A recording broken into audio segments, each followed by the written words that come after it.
This week 10 best ball sleepers and advice edition of the Heroes and Villains Fantasy Football Podcast on the Sports Gambling Podcast Network is brought to you by Bet365. Bet365 is offering new users a $1,000 risk-free bet. Sign up today at sportsgamblingpodcast.com/bet365. We're brought to you by Hall of Fame Bets, the sports betting research platform for parlays, player props, and game lines. Download the Hall of Fame Bets app or visit hofbets.com. Use code SGPN to get 50% off your first month and start making smarter bets today. We're also brought to you by Game Time. Game Time has last minute tickets, lowest price guaranteed. Use promo code CFBX for $20 off your first purchase.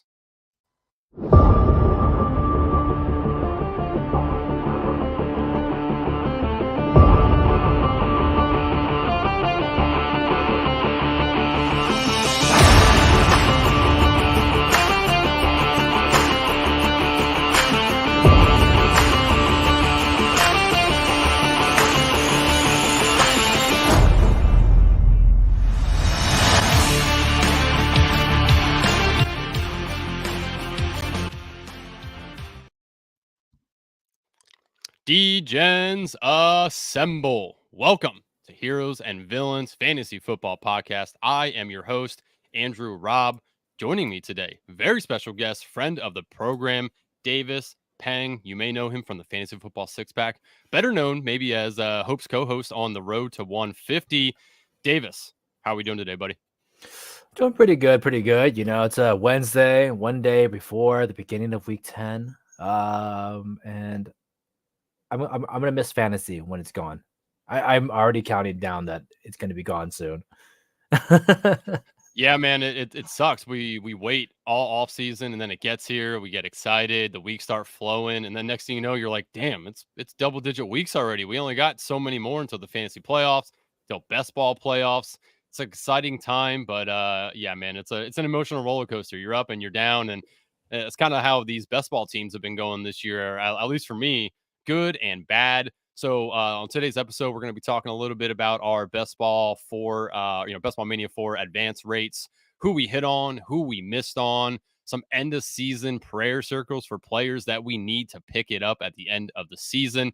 So Davis, let's start with some advance rate. I'll give you the floor. Why don't you tell the people a little bit about your best ball mania advance rate, some players you hit on, players you missed on. You know, where's the state of Davis right now?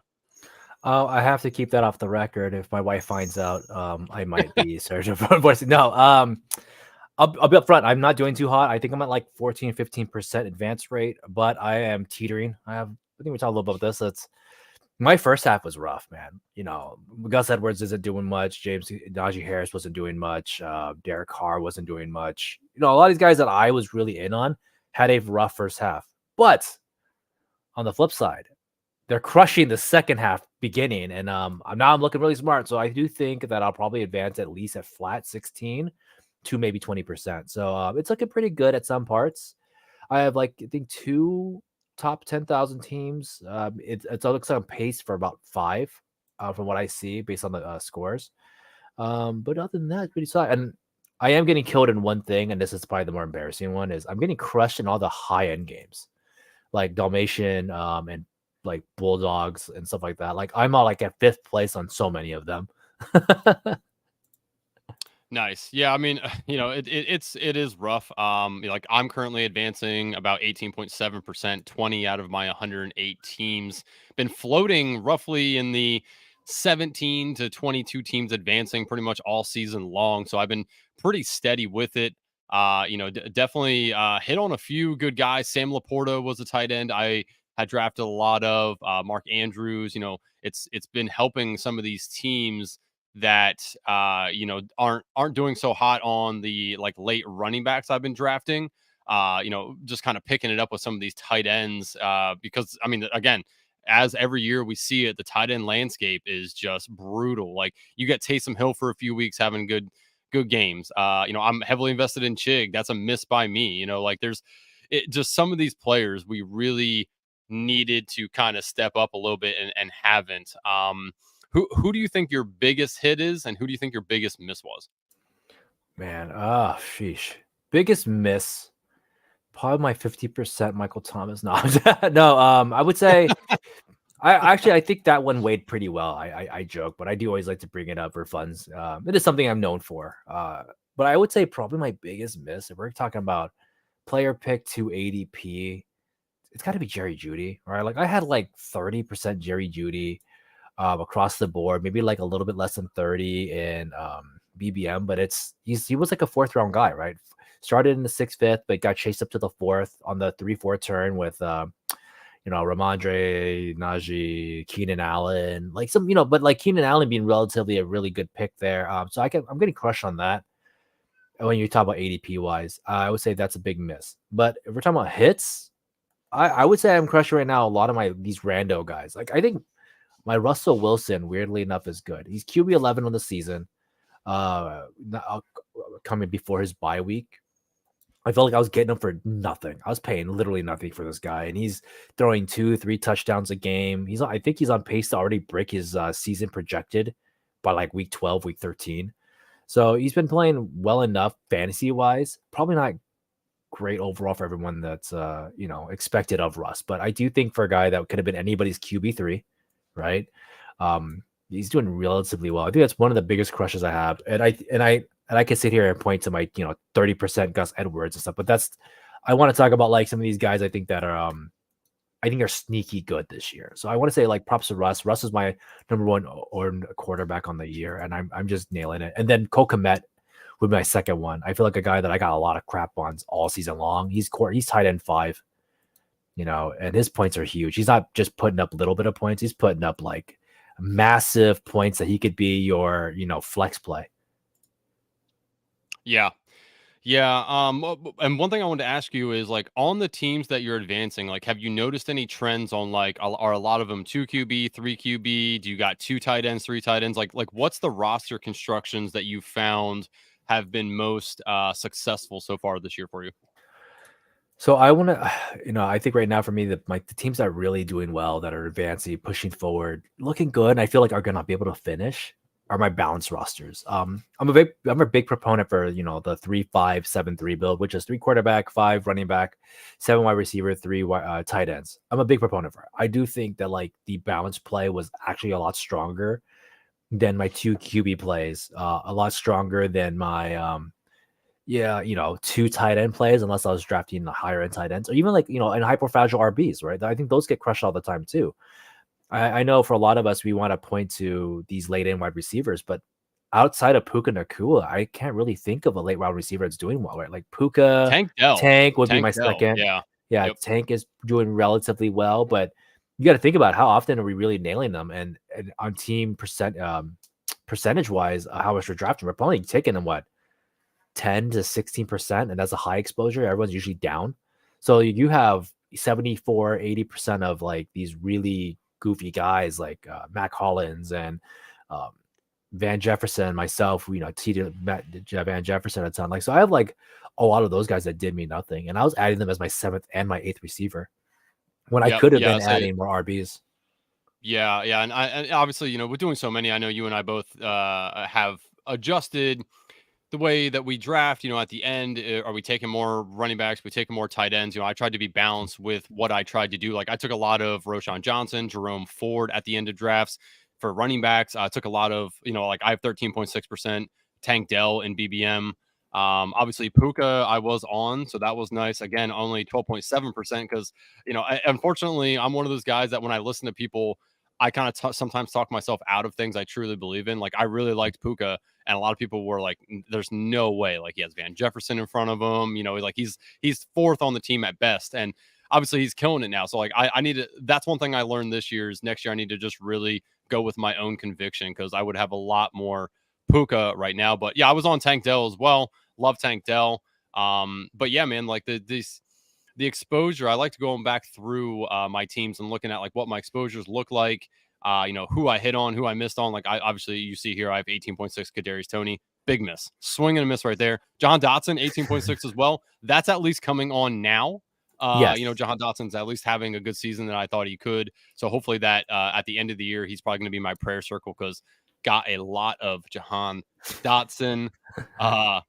Any of those guys that that you got for the prayer circle that you really need to kind of push you over the edge and perform well at the end of the year here?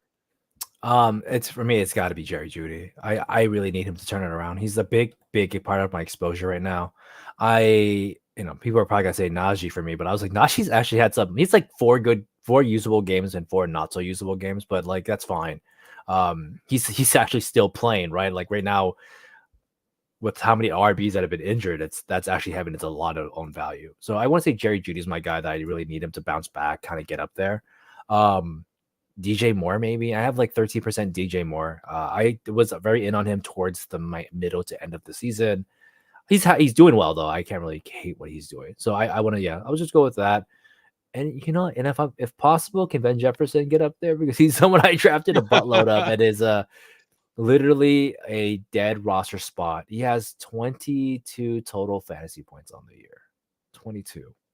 That's pretty Yeah, bad. and unfortunately, he got traded to a team that doesn't really throw the ball a ton, and when they do, you never know where it's going to go to. It's definitely not going to Bijan. It's definitely not going to Kyle Pitts. It's going to John Smith. First off, like again, somebody that wasn't really on a lot of people's radar. So yeah, unfortunately, I think your Van Jefferson could draw dead overall, but you never know. I mean, he could at the end of the season have a few games where he catches a long touchdown pass. You never know. I like Taylor Heineke a lot more than I like Desmond Ritter. I think Taylor Heineke, in Washington, his famous thing was fuck it, Terry's down there somewhere, and he would just launch the ball. Like Yeah. that's what they need to do with some of these guys, with Drake London, with Kyle Pitts, with Van Jefferson. Like just let them go and try to make some plays. So we'll see what happens with that. But yeah, I'm holding the bag on some people as well. Before we continue on here, I do want to tell the good people about Bet365. We are brought to you by Bet365. Bet365 is the world's favorite sportsbook, trusted by over 88 million players worldwide. Props, sides, totals, live betting, Bet365 has you covered. And if you like Boost, you're going to love Bet365. Like a 30% profit boost on your NFL same game parlay. Plus, they even have an early payout offer if your team goes up by 17 points. Sign up today and choose from two bonus offers, either a $1,000 first bet safety net or bet $5, get $150 in bonus bets. Just head to sportsgamblingpodcast.com/bet365. That's sportsgamblingpodcast.com, bet365. Problem gambling, call 1-800-GAMBLER. Also, want to tell the good people about Prize Picks. Prize Picks is awesome. Prize Picks is the most fun I've had, winning up to 25 times my money this football season. And now I can play during basketball season too. You just select two or more players, pick more or less on their projected stats, and place your entry. Want to play alongside some of the Prize Picks favorite players like rapper Meek Mill and comedian Andrew Scholes? You can now find community plays under the promos tab of the app to view entries from some of the biggest names in the Prize Picks community each week. Prize Picks even offers a reboot policy so that your entries stay in play even if one of your players gets injured.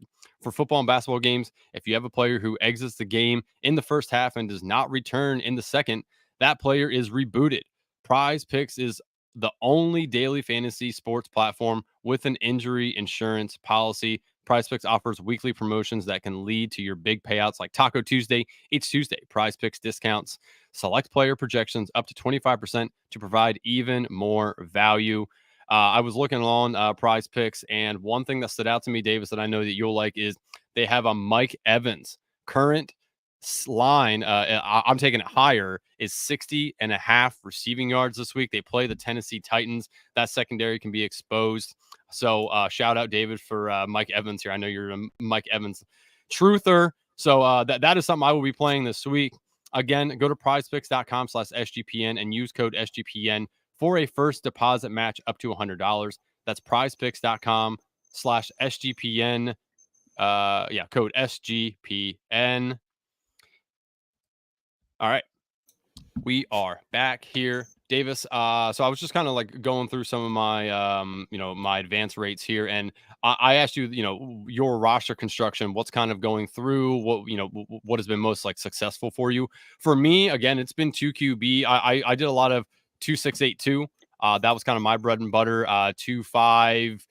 8-3, something of that nature. I am a firm believer of usually only two QBs, which is good and bad. My highest scoring team is a Cousins Golf, which obviously last week did not help me. Sheesh. No, a whole goose egg in the QB spot.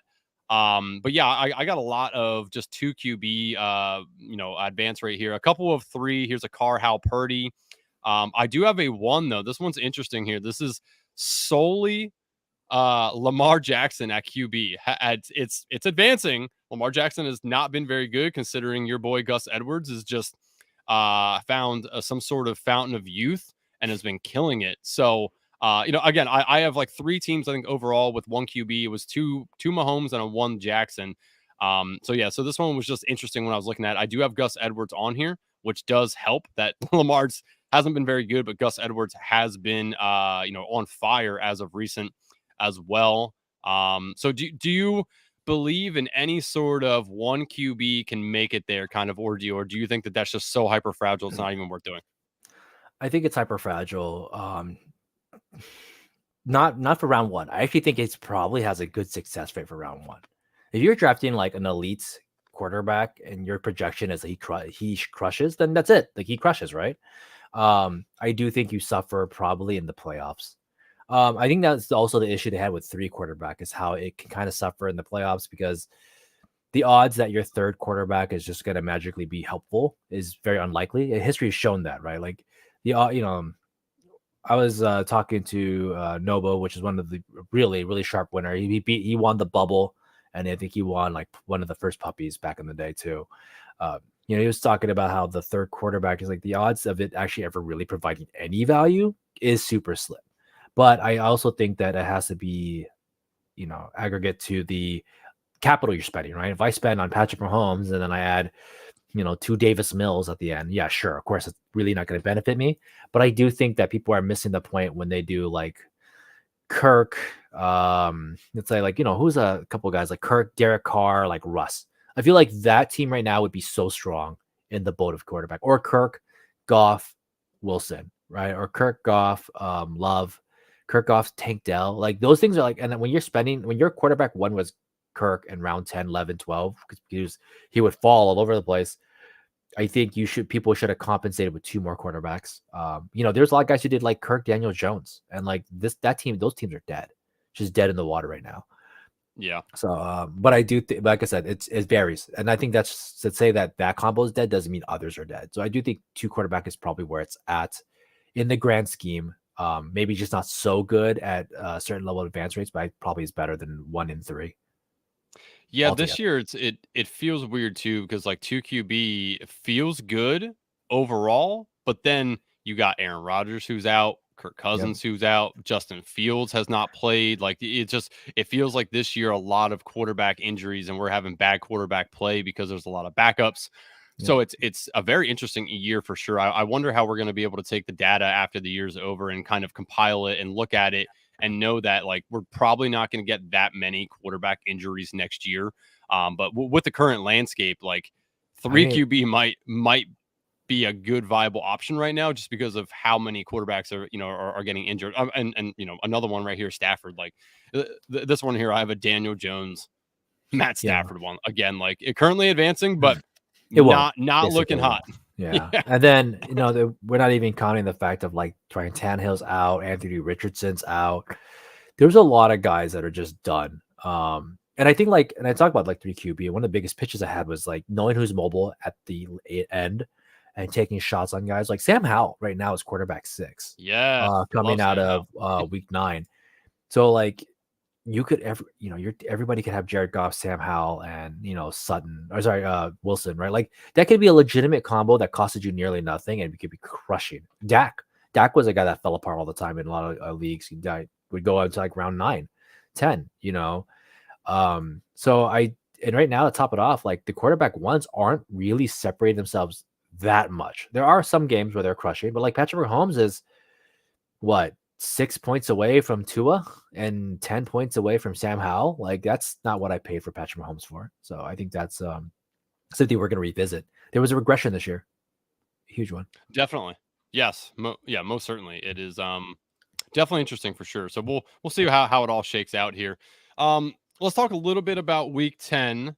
I have some questions for you that I'm going to ask you, and then I do want to get to some end of season players that maybe we should be trading for, some sleepers, like guys that you think just could come on hot at the end of the year that we should in redraft, potentially be trying to pick up as well. So, for this week, I was looking over the QB play, and I got a couple of guys here. I kind of want to ask you like this or that guy. So this week we got Jared Goff at the Chargers. Same thing, Justin Herbert at the Lions. So between those two, if you're building a DFS, if you want to play this game in DFS or in like battle, underdogs battle royale, like what side of the coin would you rather be on, the Goff side or the Herbert side?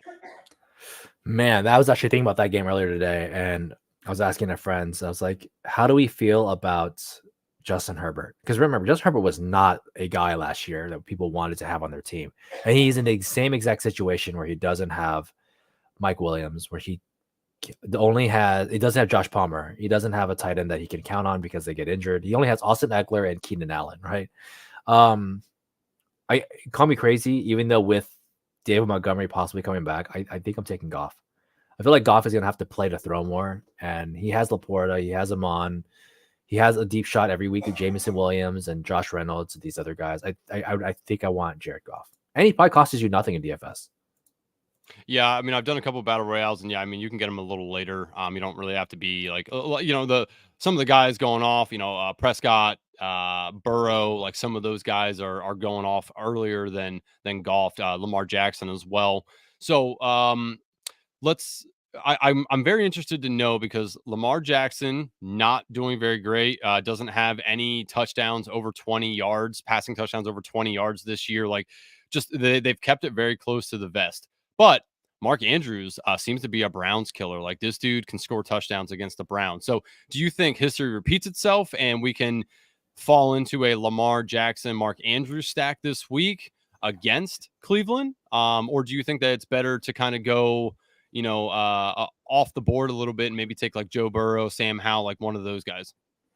I'm just not in on Lamar, right? Lamar's upside has always been his rushing ability and rushing touchdowns, right? I think this kind of proved the fact.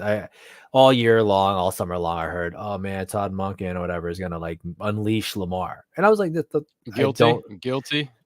I don't think that it was untrue because we know Lamar's a good passer. I always make the joke that like Lamar was an MVP with Willie Snead as like his leading receiver, with whatever Marquise Brown and random guys on his roster, right? So we know he's a good passer, but he didn't win MVP as a passer. He made it as a 1,000-yard rusher, I believe, right? So I think about all of Jalen Hurts' touchdowns where they all come from him just stealing from DeAndre Swift, right? Or stealing from Miles Sanders in the past and etc. So I think since Lamar's not longer doing it, they're not putting their franchise quarterback out there to get hit. They're putting Gus out there to get hit now. I don't want it because the odds of Lamar them progressing back into him running it in, unlikely at this point. They don't want him to get hurt coming into the playoffs, and his receivers aren't good. I was making jokes about Rashad Bateman all season, and it's coming true. Like he just doesn't have the experience as an NFL player, and it's showing up. So I think you could play Mark Andrews solo. Like I would do that, but I wouldn't play. Like I wouldn't force Lamar into a situation. Yeah, and it sucks. Like I just don't think that the Ravens are using Zay Flowers how he should be used. Like they're keeping it really close to the vest. Like if you watch his college tape, that dude is dynamic. I don't know why they're not getting the ball in his hands at any point. Doesn't matter where he is on the field, doesn't matter what route he's running, get the balls in his hands. But he can be a downfield guy from them, and they're just not doing that. It's very, again, I said guilty. Like I was a guy that believed in the Monken offense. I thought Mark Andrews was going to be just lights out awesome this year, which he has been very good. But like Lamar just is faltering a little bit. So I did buy into that hype, and it is kind of, killing me a little bit to watch what is happening with the running game. I suppose, especially over the past couple of weeks, they have 6 touchdowns over the last 3 games, or is it 8, something like that, rushing touchdowns? Like it's absurd. Yeah, but the other thing too for me is that Andrews was always a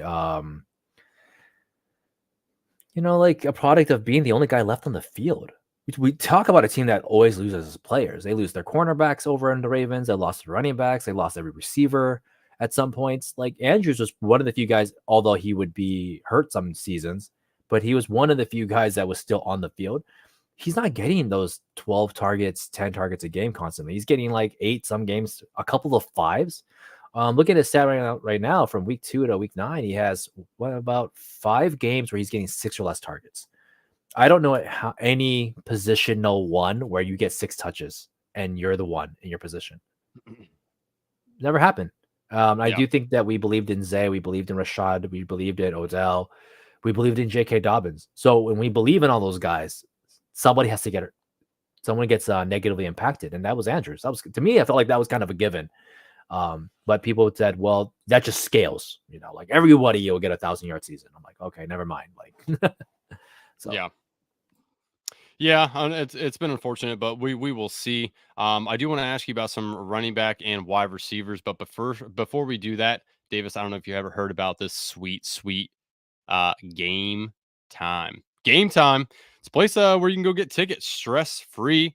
They have it's super easy to navigate Game Time. It's nice that when you see what price is there, it is the price. They have lower fees, better prices. They have it on mobile as well, which is always nice.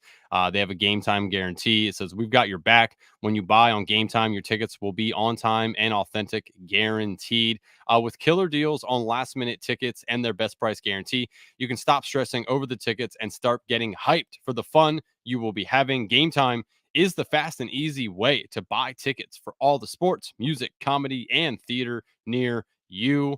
I was looking for some Washington Commanders tickets for their upcoming home games. I don't want to buy into them potentially being a wild card team, but they are right on the cusp of playoffs right now. So kind of want to go down and watch one of these games. I was scrolling through Game Time, just made it super easy. You also get images of the seat before you buy them, so you know exactly what you like, where you're going to be sitting and what like the view is going to be before you arrive. So that's always nice to see. So you're not worried about like, am I going to be sitting behind something, where there's like an obstruction in the way. But you can buy tickets in a matter of seconds too. Takes 2 taps and you're all set. Tickets are sent directly to your phone, so you never have to dig through your email. Snag the tickets without stress with Game Time. Download the Game Time app, create an account, use code CFBX for $20 off your first purchase. Terms apply. Again, create an account, redeem code CFBX for $20 off. Download Game Time today. Last minute tickets, lowest price guaranteed. We're also brought to you by Hall of Fame Bets. Win bigger by betting smarter this NFL season with Hall of Fame Bets, the sports betting analytics platform for parlays, player props, and game lines. Research every NFL, NBA, MLB, and soccer bet with historical stats and data. Enter any parlay idea into Hall of Fame Bets' revolutionary parlay optimizer tool to get hit rates broken down by leg, as well as an expected probability for the entire parlay.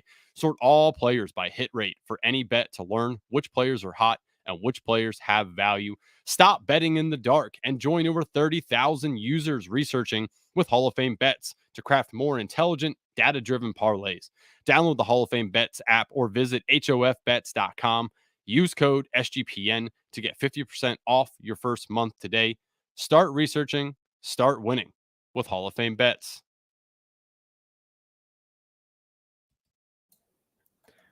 All right, and we are back. Davis. I want to touch back on the last thing I was saying about Mark Andrews. I do think, though, week 17, Mark Andrews and Lamar is probably going to be the best thing that you're going to want, though. This might be a low advance rate situation, but if I had to pick in week 17, I'm interested in. That's going to be it. Baltimore and they play Miami, right? Yes, and the Dolphins have always played lights out to each other. So even though it may not be great now, I still think Mark Andrews probably finishes with 800-900 yards coming into the playoffs. Maybe still 8 to 10 touchdowns. I just will say that the one thing that we should have known coming into it was like, if you like the other weapons, like somebody has to suffer. But I do think he's going to still finish strong. And I think week 17, I'm gonna wish I had more Mark Andrews and more Lamar Jackson for low advance. Yes. So just want to caveat to that. I completely agree about that. And I believe the Vikings play the Lions week 17, I think. No. Who do the Lions? Lions and Cowboys are week 17. Oh yes, yeah. That's right. So Lions and Cowboys, like that's a game I'm interested in having a piece of as well. So I do have some Lions players currently advancing. Not so much Dallas. Again, Dallas hater, just naturally don't pick them a lot. But I do have a lot of the Lions advancing right now. So that game I will be very interested in watching if the advance rate holds true currently. I have way too much CD Lamb, and I, from I mean, it's numerous getting better. reasons. Yeah, numerous reasons of to why I have so much CD Lamb, but it is funny that I just have that much, and I got a lot of crap for it too. I get a lot of crap for my picks because they're usually they call them old man picks or the conservative pick, So it's working out though. I still believe he had every opportunity by be a wide receiver one, and I'm glad they're not dominating 36-3 right now, so he can actually throw the ball a little bit more. So Yeah, no, I think the CD started out kind of slow. I mean, Mike McCarthy's an idiot. That dude does not know how to run an offense very well. But he sat down, thought about it, and ever since he did that, CD Lamb's getting his fair share every single week. So maybe he realized, three, hey, I have this pretty damn good wide receiver. We should probably use him a little bit more. I think they have 450 total yards over the last 3 games. Like that's gross. Like I know everyone was talking about AJ Brown, and I get it. AJ Brown's having a fantastic season. Yeah. I do believe he's playing a little bit of soft defenses, but CA is having that same come up right now, and he's not getting any of the praise, none of it, and I think that's not fair. So Yeah, I've been watching him as a known Cowboys hater, and he isn't very impressive out there. I mean, it's great when you can count on him to like bar none get like 11 targets. Like that's great. I would love to have that in a lineup all day, every day. So yeah, I mean, he's just been just absolutely fantastic over the last couple of weeks, and it pains me to say that. Speaking of CD Lamb, do you like him this week against the Giants? Like, how do you think that game's going to play out? Because the Cowboys seem to, if they're going to win a game, they blow their opponent out. If they're going to lose a game, they get blown out. So, like, obviously, we all think the Cowboys are going to win this game. Do you think it's a game where CD Lamb blows up? Is it a Pollard blow up game? Like, how do you see this game going? I think it's a CD game.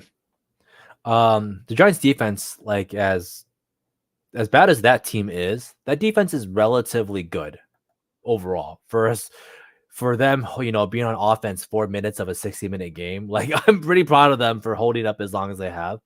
But I do think this is a CD game. Tony's just, I love the plotters. You guys know this. I love AJ Dillon. I love Brian Robinson. I love Najee. I love these like heavier up the gut guys. But Tony's not that, and I don't know. He hasn't been getting touchdowns. He'll probably get He'll probably get one touchdown this year. Sorry, one more on this game alone. But man, the Cowboys are gonna try to show dominance. Like that's what they're all about. When you're a quote unquote America's team, you can't just go out there and win by 20-17 or 20-7. Like you go out there, you put 36 on the board, and they show now they're gonna go up there and just try to stomp, especially a division rival. Yeah, I think that CD gets another 100-yard game. Okay, yeah, and like I've been looking at this game trying to figure out like Pollard's been down. That was a good call by me. I have like 2% Pollard in BBM, By and us. yeah, like that's it. I took a lot of heat for that at the end of the year when I posted my exposure stuff and was like pointing out certain things, and people were like all over Pollard, and I'm like, I can't see it, and I posted it, and I got a lot of best of luck, buddy, or Godspeed, like you're gonna need it, and it's looking like pretty good right now. So, but when I look Remind at this, me. You yeah, remind me in right. 2 months. Yeah, that kind of stuff. Yeah. Yeah, exactly. Like it's funny to see that now going back. But like again, like this game kind of confuses me a little bit because I also believe it's a CD game, but this could be one of those games where they actually really involve Pollard. And so like in these battle royales, I'm trying to figure out like which way I want to go, CD or Pollard. I think I want to have a piece of both this week just in case I'm right about one of them and just kind of take lumps with the other ones. But um, some of the other ones, as I look down the board here, some interesting games: San Francisco and Jacksonville. How do you see this going? What pieces do you think would be viable options in battle royales here? Do you think it's the Brandon Ayuk's with Debo potentially coming back? Do we slide Debo in there because Jacksonville plays some soft zones and that's where Debo kind of thrives? Same thing on Jacksonville's side. Like what wide receiver is it? Evan Ingram we want to have? Like how do you see this game playing out, and what players do you want to kind of target? Man, this one's a tough one too because it's teams coming off buys. They can turn the corner. I think about it as in the NFL, when I have a lot of guys I help fantasy manage for. If you don't know, I do a Fiverr. Help a lot of guys, and they panic call me. They panic message me like, Davis, my team is losing, and I'm like, it's the first half. Like, just chill. Like, be happy. Your wide receiver is now is owed 0 to 30. They're gonna throw the ball the next 2 quarters. Like, you sure? I'm like, yes. Don't sweat Amon-Ra. Like, don't worry about Amon-Ra in the second half. So the way I look at it would be is these guys are coming into the second half of the season. They're losing. This is a team that's scary. We were talking about them as NFC champions already, up into the triple loss where people want to point to Debo. No, they lost Debo. They lost Trent Williams. Like, those are real top heavy guys to lose. You get Debo back. He releases Brandon Ayuk, who someone I wasn't too stoked on of him rising up. I know he's having a good year, but he's not having that year that people were expecting. He got a roll to himself for 3 weeks, and there was not much return on it. I do think this is the time I would play Ayuk, though. I think Ayuk is so much more beneficial for cost, especially I'm assuming he costs us nothing now, considering he hasn't put up many relevant weeks. Purdy's looking downhill for people. I'd rather have Ayuk because we know what Debo is. We know Debo is a short yardage guy. You're playing for very minimal upside. He's a yak guy. Leads yak back-to-back years. But back-to-back years, he actually wasn't relative in both seasons. So I give me Ayuk for this one. I think that having more guys out there frees him up versus the other way around, like that being a solo target.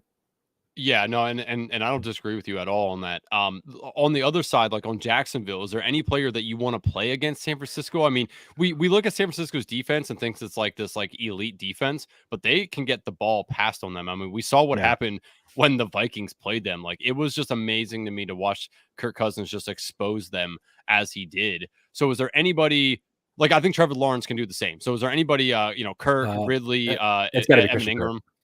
Christian Kirk for me. I love Christian Kirk. He's like, I wrote an article right before season started about how we're just not looking at him. Like, I know I wasn't looking at him. I'll tell you the straight up truth. You'll have hours of footage of me saying like, fine, yeah, Calvin Ridley's the one, right? But when I got to like the final month of it, I was like, man, like, he's going like around 5'6", and he's not bad. Zay Jones is not better than Christian Kirk. He's just bigger. Doesn't make you better. And I do think when you're playing crossers, you're playing inside, playing out the slot, you get a lot of free looks. And the one upside that Christian Kirk has is they can't sick Fred Warner on him. They have to sick Fred Warner, Evan Ingram. They have to sick Hafunga on these other guys. Like, so I think Christian Kirk is the guy I want. He's also been targeted enough in the red zone. Not heavily, but he is a guy that Trevor Lawrence is looking at.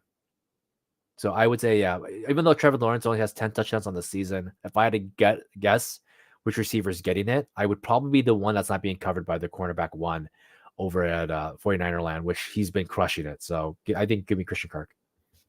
Okay. Yep. No, I agree with that. I like Kirk a whole lot. I think that they are going to need to throw the ball. I think this could be a down game for ETN, just based off of what San Francisco's front seven looks like. So I think ETN takes a little bit of a hit. I think Kirk and Ingram are probably the guys I'm going to try to focus on if I am going to target this game at all. So I mean, there's just interesting, some games. Obviously, Cincinnati at Houston can be a potential shootout. Houston's been playing a lot better. CJ Stroud's been balling out. And Cincinnati also has woke up as well. Problem is, though, it looks like Higgins has picked up a practice injury to his hamstring, and also Jamar Chase has that like the back issue right now with the way he landed in the last game. So this could be a potential Tyler Boyd game, right? Like, do you think that if Chase and Higgins is out, or if they're both out or limited, do you think Boyd is the most beneficial, extended player here, or is there somebody else we should be looking for? Mixon. It's got to be Mixon for me. Okay. He's getting like approximately 20 touches per game. I think when you get to the red zone right now, it's been, put in tight end plus Tyler Boyd, sure. But I do think like Mixon gets leaned on a little bit heavier here. He can catch balls. People forget this. Like, Mixon can kind of do it all, and he's having a sneakily good year. That's being overlooked because he is Joe Mixon, right? No one loves to praise the guy. So I think Joe Mixon, is one that really benefits here. I do think with the potential of If all three receivers are on the board, though, yeah, definitely Tyler Boyd too. I think Tyler Boyd's gonna crush. For his value, probably costs you nothing there also. Yeah, I'm looking like just at some of the rankings here. Like Mixon currently like number 5 running back going off the board. Has a a projected point total of 14.3 as well. I think that that's potentially low. He could be in for a 2 touchdown game. I think that's a plausible outcome for him. Yeah. Especially if Higgins and Chase are both out. That definitely is a plausible outcome here. So we will do a battle royale here in a little bit. But Davis, I do want to give you the floor here to talk about end of season sleepers, players we should potentially be trading for, guys that are on, maybe your bench a little bit that you're like, can I play this guy? Can I not? Is it going to be somebody I can viably put in there? Should I not trade this person away? So do you have any like end of season into playoff sleepers that we should be targeting? Justin Jefferson. No, I'm just kidding. um, there's two guys. So one's a little bit biased on my end, but it's not. I haven't really talked about him a lot, but I do think James Conner is this guy that really is going to come in 6 weeks, 7 weeks. And if he plays those 6, 7 weeks, it's going to be good because there is no competition. And I remember saying this a lot. It's like people are like, well, Keontae Ingram. And I'm like, are you kidding me? Keontae Ingram has done what, 7 total yards on the season. Like, I don't know what he's done. He's done nothing. So I do think not that much. Connor is a 3 down back. There's no, I think Amari DeMarcado might be able to take a little bit, but not enough for me to be scared. I do think James is someone that people should have been targeting on last week, this week, coming into IR. And I feel like the guys that are eating his IR weeks probably feel like they're selling high because anyone who's had James Conner hates James Conner. They're like, oh my God, this guy's injured again. Same thing, right? He's in your end of season prayer circle, huh? Yes, definitely 50% of my roster. But yeah, he's up there for sure. But I do think he's gonna crush, man. He's done it every single year. We write this guy off every year, and I caught myself doing it. But I'm like, man, I'm wrong. I should be using this guy more often. And then my second one is DeAndre Hopkins. I don't have a ton of Hopkins. I had a little bit of him in the beginning. Obviously, I was hoping he'd land on a team that wasn't the Titans. But like, think about the amount of quarterbacks he's played with and how immediate he's been relevant for those guys. DeAndre Hopkins is probably the most quarterback-proof player next to Brandon Marshall, right? He already had his big game once with Levis, and he's on a down game. But his down game still was like 8 targets. And Levis is still getting the feel for the NFL. I guarantee I wouldn't be surprised by week 12, 13. They're synergized. And you got Hopkins for almost nearly nothing within the next 2 weeks. And he's getting 8, 9 targets. If I'm full PPR, yeah, you sign me up all day for DeAndre Hopkins right now. He has a clear gap between every receiver behind him. There is no receiver behind him. Treylon Brooks is already hurt again. Nikhil Westbrook, whatever. Chig, who knows? Derrick Henry's probably the second receiver on this team. So sign me up for that. And the reason this came up is because somebody was asking us in one of our Discords for Fantasy Six Pack. Shout out to the F6P crew. They were like, who did like more? Raheem Mostert in full PPR. Thank you. And then, or DeAndre Hopkins. And, my crew was saying Raheem Mostert. And I was like, don't count on Hopkins yet, man. This is week 10. Devon Achane could come back, take a lot of meaningful snaps. I mean, do you know how many receptions Raheem Mostert's had in the last 3 weeks? I don't. 1. Oh, right. Like I had to look it up. I was like, he only has 1 reception in 3 weeks. Who was his competition? It wasn't Jeff Wilson. So they seem very concentrated on the wide receivers though. When both Waddle and Hill are there, they seem very concentrated on that. Like, have you noticed that? But when they're both there, it just seems like they're going to run the ball, but all the passing work goes to the wide receivers. And even the runs are a toss up, right? Like they're not really running the ball. So I do think that like, I mean, if I have to guess, is Mostert really holding this job for 15, 20 touches? The answer is probably not. He's not even doing it now. So and that's where this came up. So I think Hopkins is a guy that I would be actively targeting full PPR, maybe half, but I guarantee you could probably buy him still kind of cheap. I guarantee it. Yeah. And so you mentioned James Conner, and I was listening to a podcast today, and they brought up rest of season. Who would you rather have, Tony Pollard or James Conner?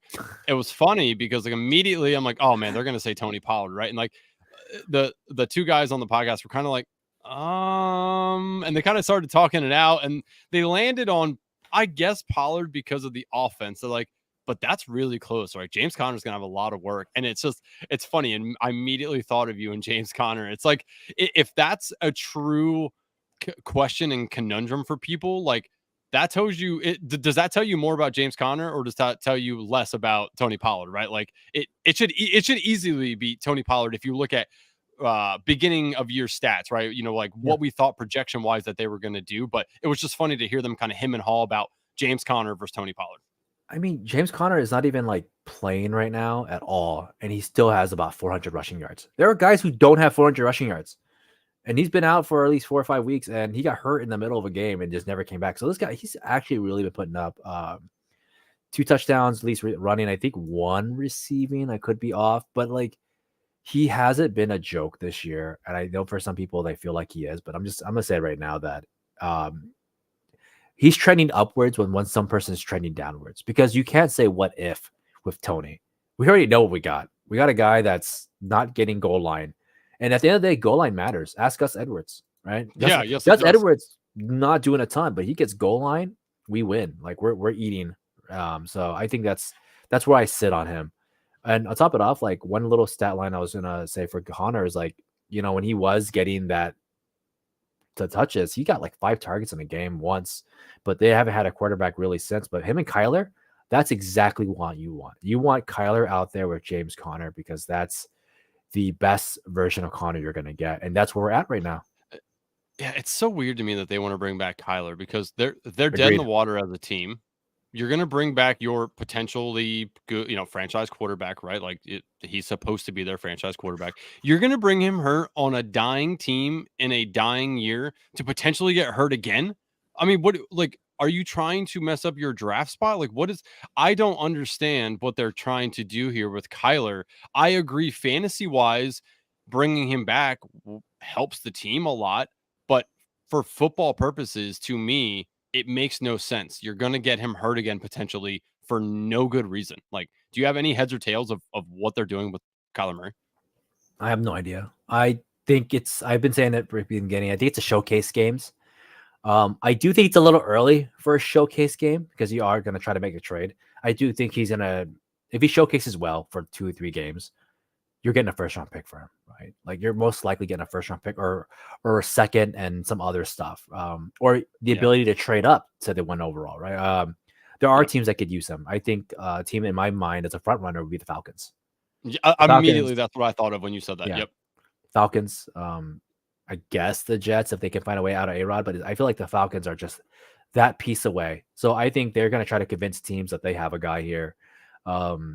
I think Tampa Bay would be somebody else if they really are keeping Mike Evans and Chris Godwin. Like, yeah, they to me seem like a good match.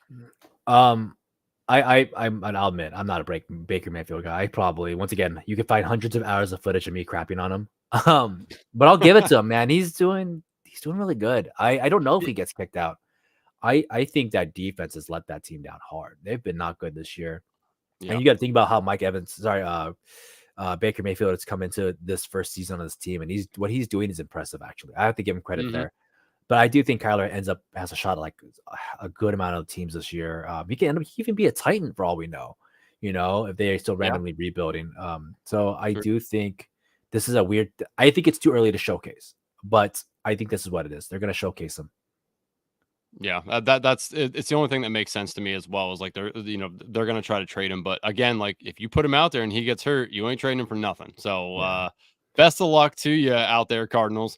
Before we get into, we'll do one battle royale draft. You and I put a team together and we'll split the $30,000 when we win.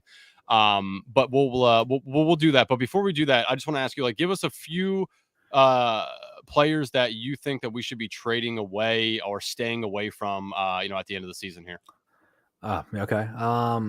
Right now, a couple of guys that I'm not too in on is probably the Dolphins running backs. I'm probably going to get crushed on this one because I do think their outcome is all over the place. But without Teron Armstead consistently being there, with the team, like we said, focused on passing, I don't know, like, if I want to trade for. I get this question a lot. It's like, should I trade for Devon? Like, look what he did when he was. I'm like, cool. He did that on like so little amount of touches. I'm you got to get 15 for me. Like you got to get 15 touches for me to really take you as a consistency guy. So I do think he's someone I would probably get ready to trade. I think Aaron Jones is somebody I'm not too in on either.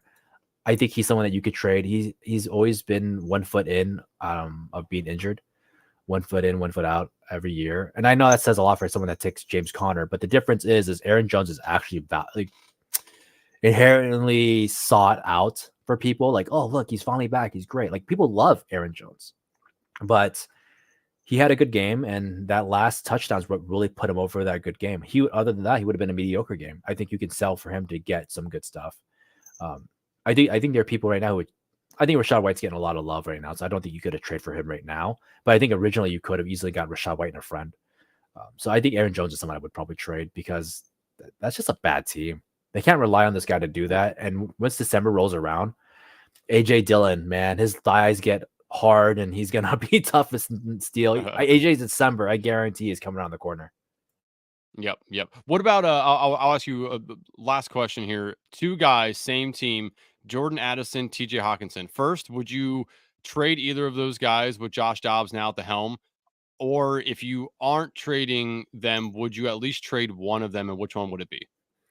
I wouldn't trade them. Sorry, I wouldn't trade Hawkinson. I would probably trade Addison.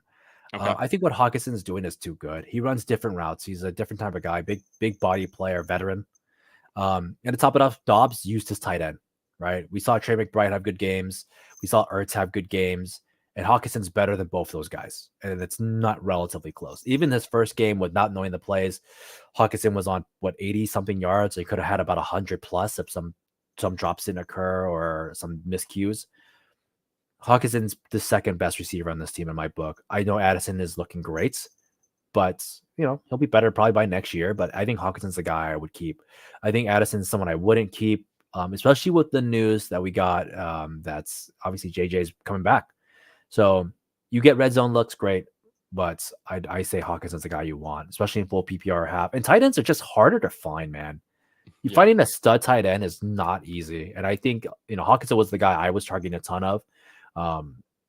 And he's crushing it, man. He's been having probably one of the better seasons in my book from a week-to-week standpoint. Like, I'm not worried when I start Hawkinson, like, ever. Yeah, no, I agreed. I mean, Addison would be the one that I would trade away with JJ coming back. Hawkinson's, still getting the red zone looks, and so I agree with you on that. It's funny though, like I have Hawkinson on a bunch of redraft teams.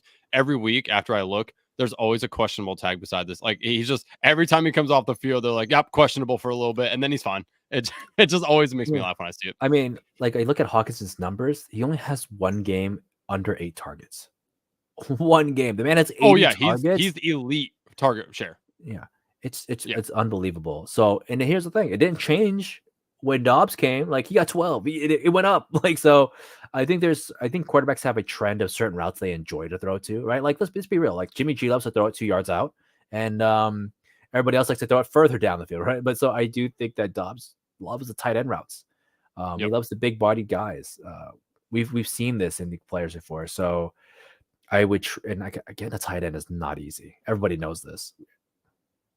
Yeah, it is. The tight end landscape is always a mess. So getting an elite one obviously is what you want to do. So, all right, cool. Well, let's jump over here to Battle Royale.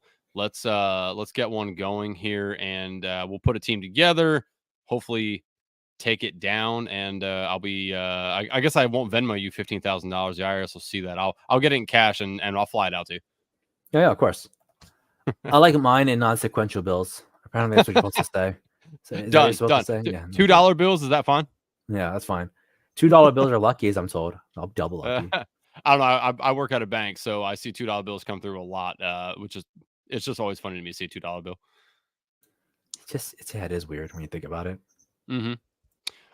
So I know normally you're letting Hope drive here. I am not Hope. Hope is awesome. I am lackluster at best at driving here. So I'm gonna more or less let you kind of talk us through a little bit about like what you want to do. I know you said you haven't like really dove into week 10 yet. I've done it a little bit, but is there anything up here that you're like more or less wanting to go after? Any games or any players? So I will say this much. I'm probably not targeting hard for like Dallas Giants because there's only realistically one usable player on that team in my book. But I Yep. do think like I would probably target like CD and Dak. I like So CMC coming we off a I like CMC coming off a bye week, obviously. Like that's fun for me. I think Alvin Kamara is trending downwards. He went down from majority of snaps about 50% now. So that does kind of throw me off, and I don't think he's gonna receive the love that he was getting weeks before.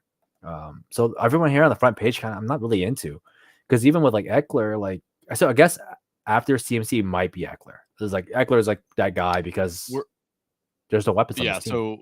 so we're drafting 6. That's Yeah, the last spot. So we got a swing pick here. Any QBs here that you see that you're like, yes, definitely would want to take that guy. I think Dak. I So think they're gonna Dak. Okay. showcase. I think Dak he's gonna be showcased. You know, they Okay. have to So show off. it sucks because CD is going to be gone by. I mean, unless he for Yeah, some reason falls to us, but I doubt he will. So yeah, how do you want to take Ferguson? yeah. Like if we take Dak, like I think Dak and Ferguson is a nice pick. Obviously, we don't need to take any bringbacks from the Giants, but No, Dak no, and no. Ferguson to me is fine. So that leaves us the ability to kind of mix and mingle a little bit before we have to take Dak, I think. Yeah, So we're going to be coming up here in 2 picks. Anything up here that you want? I mean, you had mentioned earlier about taking a naked Mark Andrews. That'll be in play for us. Um, if I mean we have Eckler falls here, do yeah you if we do you want have Eckler? if Eckler falls us, I would take him. I'd probably Okay. go Eckler into So yeah. There we Eckler go. does fall. So we can take Eckler. What do you want to do after the Eckler pick here? Anything that stands out to you, like Laporta, Andrews, Evans, Mike Evans? Yeah. Mike Evans. Okay, I think I'm fine with that. yeah. I think Mike Evans is. I have like 23% Mike Evans in my exposures. He's been great. He gets a call. He gets a touchdown called back by a yard. Like that would have been amazing, right? Yep. On pace for 1,000 yards. Quarterback proof once again, like anybody else. Future Hall of Famer. I don't care what anyone says. Uh, I would have probably considered a little bit of T. Higgins here, but I will say the news will scare me a little bit. But the one thing Yeah. that I do like is a lot of the interviews that came from T. Higgins with Joe Burrow were very positive. They're like, "Hey, man, he's my buddy. Like, me and him talked. He was getting the ball. Like, we're gonna do work, bounce back season, all that stuff." So Yeah. Yeah. Just you hate seeing a player pick up an injury during practice, the hamstring, and it just puts his week 10 availability in doubt, which sucks. from So coming you know, back here, it's the Bengals what though. I don't trust Zach Taylor. yeah, I don't trust the that's coach. true. I don't That's believe true. him. He can oversell and undersell anything. So he's Pete Carroll Jr. Yeah, he's been the worst. I hate him. People hate Arthur Smith. I hate him. Oh God, Arthur Smith. Oh, yeah, we can't even go down that road. That dude just agitates the living hell out of me. Yeah. So coming back here, we hopefully will be able to take Dak. Um, I say what's we your could take. backup option at QB if we don't get Dak? What do you want to back up into here? It might be silly, but like I would probably go like last pick Levis. He's going Take a against Tampa. Will Levis. I thought maybe Like you were going to say Baker to mix up with Mike Evans. that would have been another one I would consider too. Like I was thinking about maybe if we get the chance that we could take DeAndre Hopkins with our Evans for the come bring back. Oh, okay, okay. I see what you're trying to do here. That's not terrible either. Yeah, it's not terrible, but it's not good. And I kind of crap on my boy DK this year. I crapped on Gino. I'm not a Gino guy. I just never have. And I'm glad to be right, I guess. Yeah, I mean, it It's looks like sad. he wrote back now, huh? It's like, hey guys, sorry. you know, I do think ETN is still also a shot, sadly enough, because he is the goal line, right? He's getting 20 touches. He has no competition. So I do think we could have got maybe ETN if they came back somehow. Mm-hmm. Even if his yardage is bad, ETN has been inefficient this year. He's under 4 yards per carry. He's at 3.36, and he's like leading the league right now because he gets all the goal line, which what Trevor Lawrence can do, right? That's the idea. Trevor Yeah. Lawrence can get you to goal line. Ah, there goes Hopkins. Damn. Yeah, I was kind of you kind of sold me on all that. So since Hopkins is gone, we don't really have to take Levis. I mean, there's no opportunity for anything else No, besides Hopkins. So do you want to take Baker to go with that? Or well, I mean, I guess it's going to depend on what this guy does, because if this person takes Dak, then we can switch. If not, then we can still take yeah. Dak and so Dak's still there. Sure. So we can take Dak and Ferguson.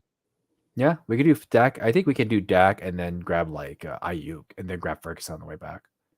Okay. Yeah, because it looks like a couple people already have tight ends here. Yeah. So we'll grab Dak. And yeah, you said Ayuk. That probably is a good play here. Because you can play 3 wide receivers or 2 running backs, 2 wide receivers. Hmm. So that'll leave us open yet. Yeah, I'm cool with that because I think that Ayuk gets plenty of opportunities this week here, even I with mean, Debo coming back. he's receiving like at least 7 targets, right? I think we can confirm 7 targets because it's not that. And this is something I think we get a lot mixed up. It's well, Kittle's gonna get work too. Kittle's not getting work with Debo coming back. I think Kittle takes a big hit here. And Mhm. I drafted a lot of Kittle. Once again, this is me eating my lumps and getting lucky that Debo got hurt, right? I got lucky that I get some good Kittle weeks, but I do think Kittle regresses with the return of Debo more than Ayuk does. Mhm. Yeah. I was a little down on Kittle. I wrote a piece for SGPN about my best ball tight ends, and Kittle was ranked 7 for me. Behind a couple of other guys, and I still feel good about that. I mean, he's teetering around that right now, isn't he?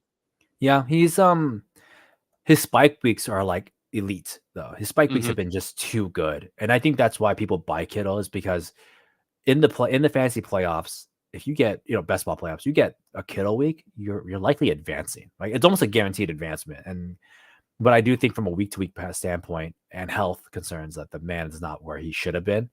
But we play for good best ball players, right? We play for the money. We don't play for advancement. Yeah. No, I mean definitely. So coming up here, we still got 6 picks until we're up. Obviously, we're gonna try to take Ferguson if he's still available. Do you want to take another wide receiver or do you want to take another running back? Mixon's in uh somebody I would take here. Personally, I like Mixon and the matchup and what opportunities he may have. We have a couple of wide receivers down the board here that are a little interesting. Terry McLaurin, Nico.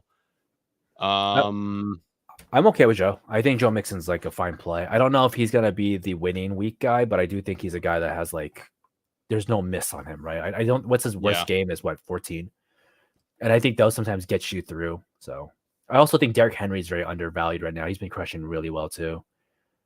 Yeah, Henry's interesting too, and that's a bring back for our Evans. So I think we take probably one of the Henry or Mixon if anybody if either of those guys are there, and then Yeah. obviously take our Ferguson and be done with it. Hmm.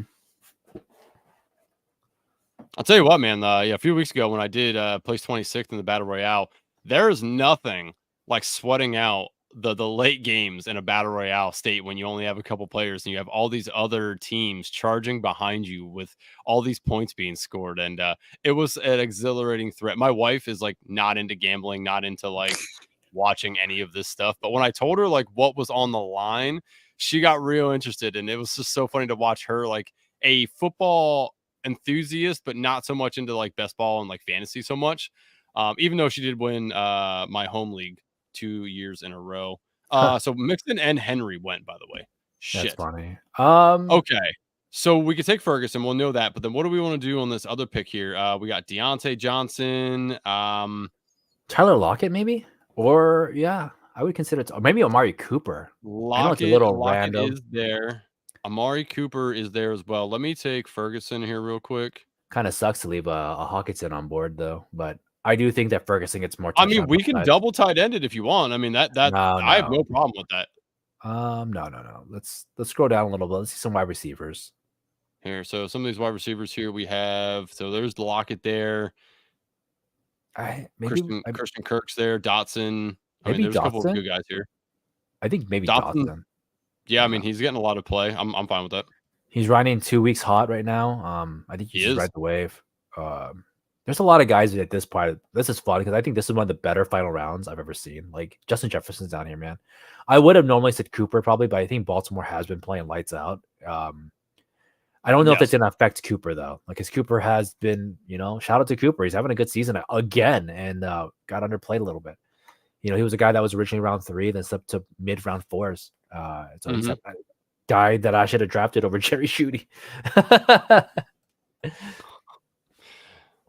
Let's see. So yeah, so our team here, just to recap for the listeners, is quarterback Dak Prescott playing the Giants, Running back, Austin Eckler, our lone running back. Chargers play Detroit. Wide receivers, Mike Evans against Tennessee. Brandon Ayuk plays the Jags, and Jahan Dotson playing Seattle. And then obviously we paired our tight end, Jake Ferguson, with Dak. I like this. We have some high variance players here, Austin Eckler, and then obviously, Mike Evans. I think those two can score very well this week. It would be really nice for this team if let me go back here and pull up I think we got a little unlucky there with the people sniping our bringbacks. I do wish we got bringbacks on this. That would have been nice. Yeah, I would have really enjoyed having DeAndre Hopkins against a Mike Evans. I don't think Tennessee's defense is that stout, and right now we just watched a CJ Stroud just torch Tampa Bay. So that's gonna be interesting. Would have been nice. Yeah, Even to Mixon. Yeah.